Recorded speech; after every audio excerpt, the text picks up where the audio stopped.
Okay, so I'm going to talk about something completely different, but not really. As you all know, computer hardware has changed dramatically over the past 40 years. So my guess is that most of you in this room have multiple computers on you. You may have a laptop, you may have a phone. If you have a car, you have computers in there. You might have a little Fitbit on your wrist. You see computers everywhere. And part of the reason that they're everywhere is because they've gotten much faster, much cheaper, and they're ubiquitous. So that's great. Now if we look at software, and we look at a laptop, and we look at the tools that people are using here to draw comics, the interface comes from almost 40 years ago. The graphical user interface was designed for executive secretaries at Xerox, and the idea was a secretary, as you can see here, she's got a little copy stand, and her boss writes a handwritten note or memo, and she transcribes that. And as she does it, she spell checks, and she grammar checks, and she puts it on the company logo paper, the letterhead. And the idea is that she's basically transferring something into a predefined format and making it look pretty. That's very nice. Now we have an advance. Okay, so the advance there, we had a keyboard, and we had something called a mouse, which allowed us to point at things, and that's on a laptop. Now you're saying, wait, I've got my phone. My phone lets me touch things. I can tap at it, I can drag, I can swipe, I can pinch, I can make things smaller and bigger. Wow, that's great. Very simple, but not very powerful. If you look at how we interact with tools or instruments in the real world, you find something radically different. A violin, a tool for sculpting, even what we do in the kitchen when we're cooking, we're dealing with a much more sophisticated way of interacting in the world than what we get on these things. All right, so we have a fundamental trade-off that we see. We see a balance between the power of expression, the ability to do very powerful things, and simplicity of execution. Now what we'd like is to make it possible so that simple things stay simple. And we also want experts, like these illustrators, to be able to do complex things and make that possible. So what we see is we have a trade-off between power and simplicity. And our goal as researchers is not to deny that trade-off, but in fact to shift the curve, to make it so that it's possible to do things in a simple way that are far more complex, or to take complex things and do them in a more simple way. All right, so we have a situation in which we have human beings who have brains, we move around in the world, we have hands, we can sense things, we can see things, we can hear things. And interestingly enough, with all this tremendous change in hardware, we also have extremely sophisticated hardware systems that are very fast, they can sense the world, they can tell you what position you're in, they can see things, and so on.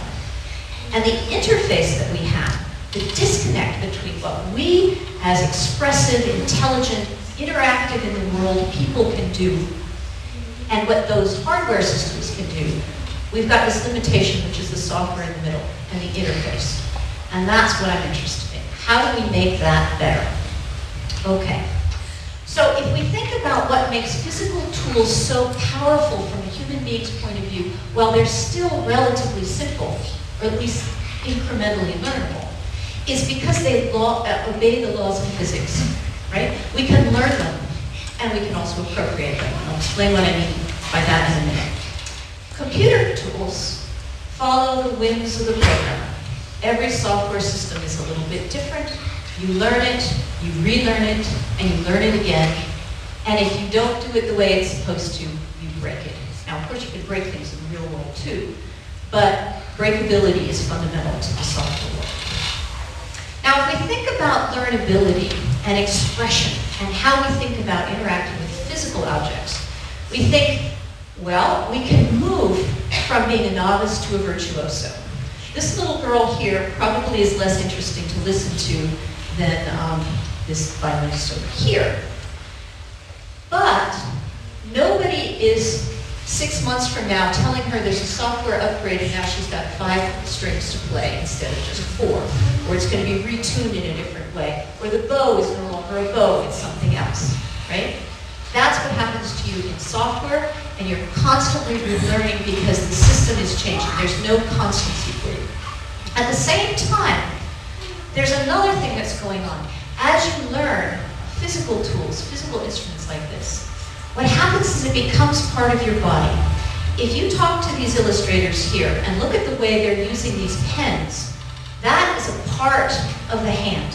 It is something, it is an expressive tool, and that can be used in a paper environment or on a tablet. It is not the same thing as using a mouse. It's far less expressive, and it's certainly not as rich and expressive as a dialog box. All right, if we think about software, the idea is that the tools in software belong to applications, not to people.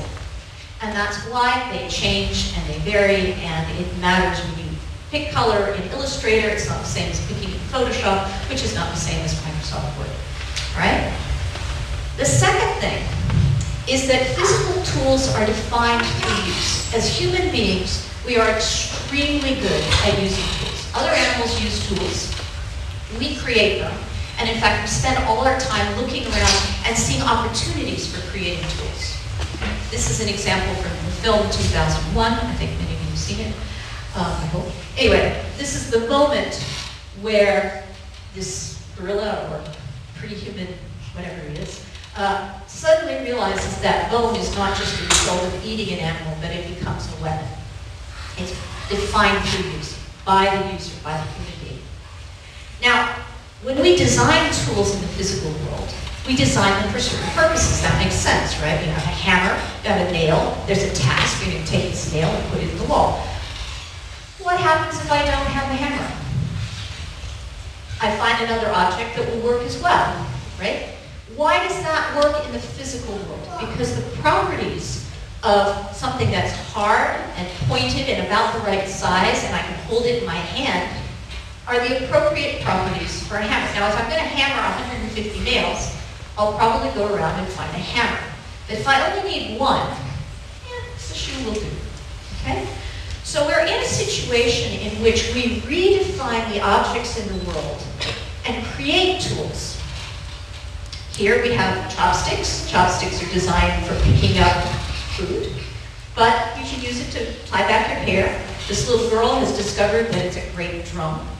And here, I love this one. This is somebody who did an entire portrait made out of chopsticks. Why not? It's an expressive outcome. We can take properties of physical objects in the world and turn them into very rich different kinds of tools. But imagine if the physical world were like the software world. That means is, you want to play the drums? You can't use your hands. You have to buy the manufacturer's drumsticks. And only those sticks will work with those drums. So why do we do that? Well, we should. Okay. So our vision of the world as researchers in human-computer interaction is that we want software tools that are incrementally learnable, that people should be able to choose and control them, and they should be easy to appropriate in the ways in which I described. So I'll show you a few examples. But before I do that, I want to just make a point about our relationship with technology. So when we use tools, we are thinking about ourselves in the first person. I am a person. I use that tool to accomplish something else. I could also use the computer in the second person, meaning I treat it as a servant that goes off and does something for me. This is the traditional artificial intelligence perspective, and we saw a lot of that in the first talk. The third relationship that we as human beings have with tools is as a medium. It's a medium of communication between different people. So those three relationships we need to rethink and think about how we can put the user in control no matter where we are with any of those relationships. All right. So I'm going to show you several examples of things we've done. The first one is very, very simple. Imagine you've got your telephone, and instead of your little soft keyboard, your tap, your swipe with your four fingers that does, I can't remember what it is. You start having a set of gestures that you can do. Now there's a very large number of different kinds of gestures you can make, and you can map that to different commands. Like I pick up my phone and I say, I'm going to call Michelle over there. That's my husband over there. Call him, and I'm done. I've got my gesture. Why not? Well, that's great. We could do that. Except how do you learn what those gestures mean? Well, we use a system here where we say, if you're an expert and you already know, you just make the gesture. Experts just do it. If you're a novice and you want to learn, here's how we make it incrementally learnable. We give you progressive feed forward and progressive feed back. What that means is that the system, the intelligent system, the servant part of the system, which is somewhat intelligent, is giving me a little bit of information as I go when I ask for it.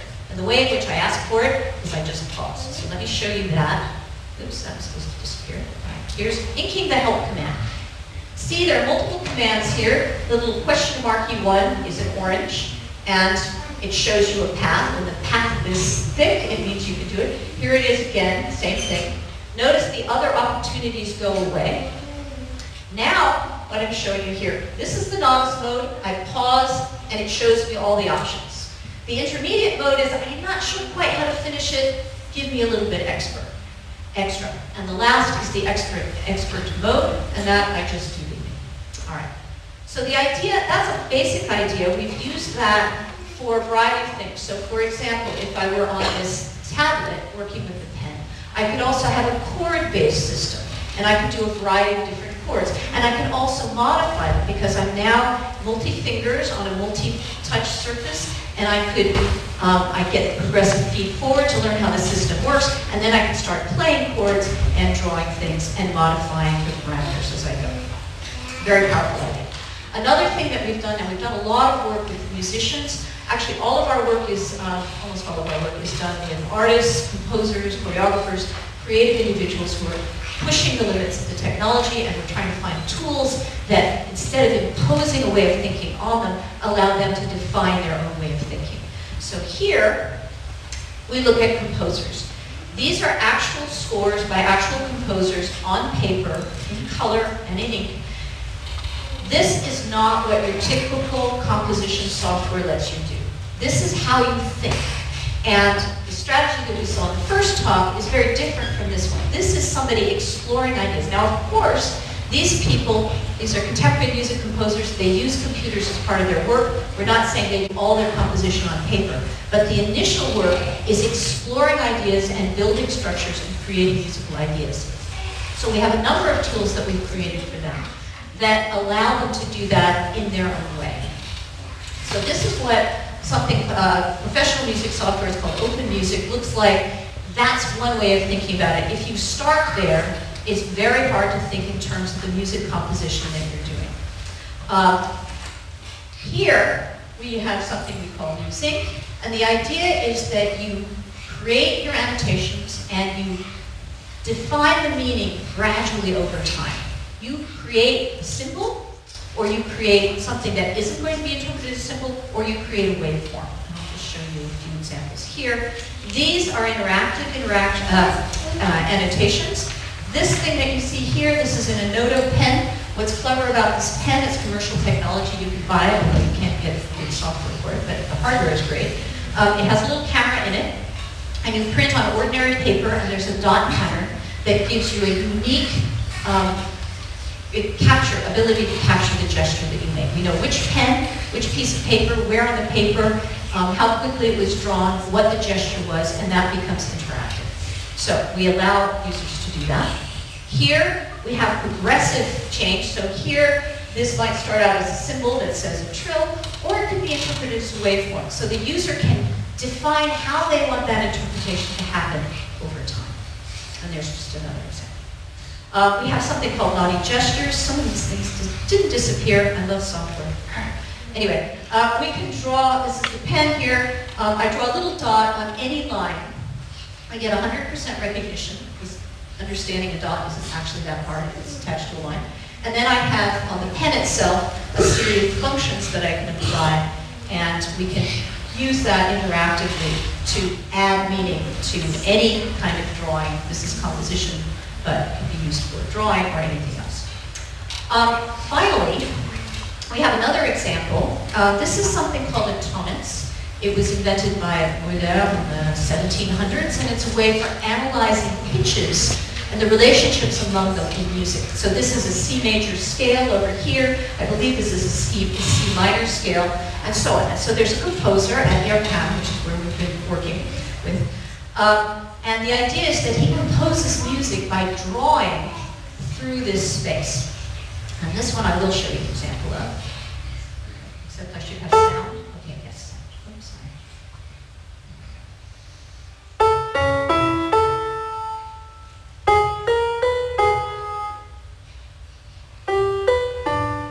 sorry. It leaves a trace that I can re-interact with.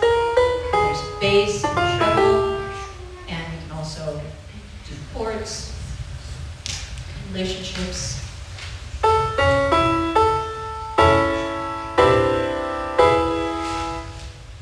So the idea is that the user remains in control. They get to decide which relationship they want. They can interact with it directly. They can record what they've done.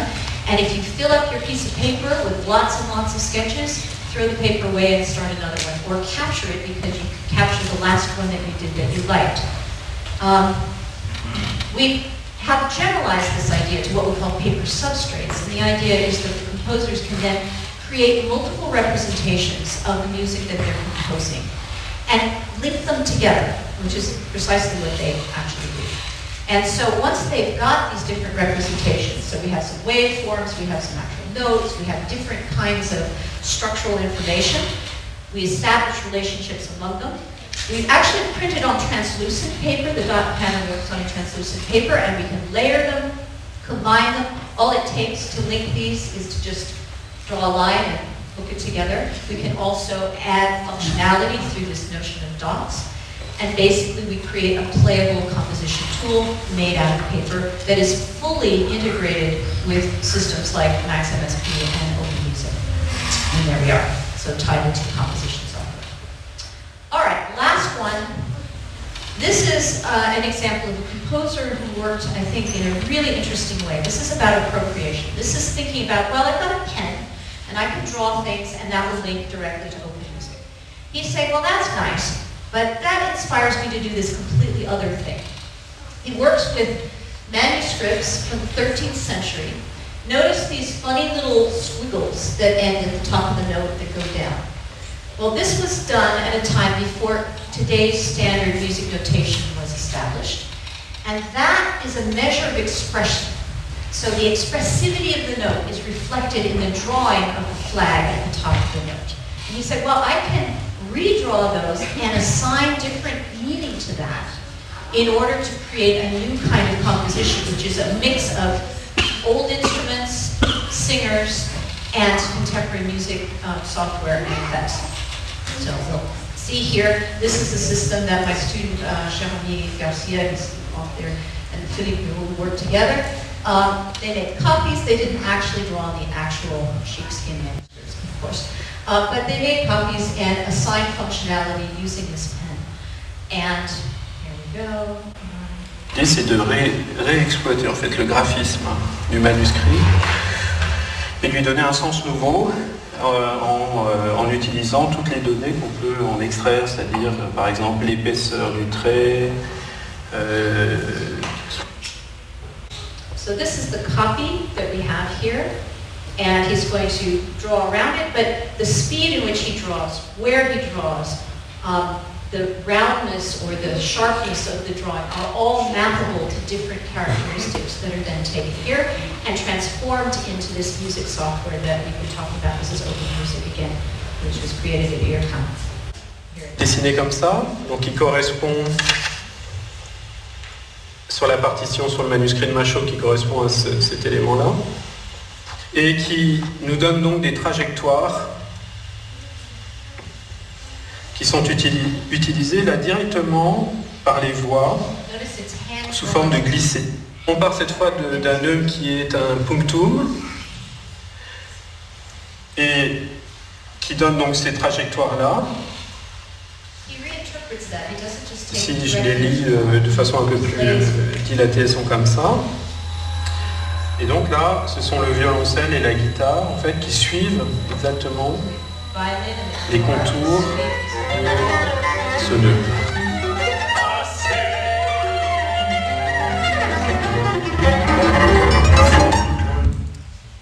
So that's an example of appropriation in a very different way. It's not just drawing and making this computer do it, but using these technologies as a way of inspiring a different way of interacting.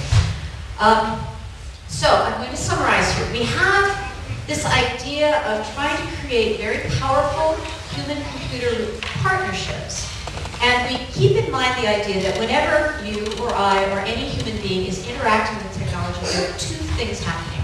One is you're learning how the system works. You learn how those dialog boxes work and what it does, and you learn how to do that. And at the same time, without thinking about it, you appropriate it, you change it, you use it in ways in which it was not intended. And interestingly enough, at the same time, the computer is capable of doing the same thing.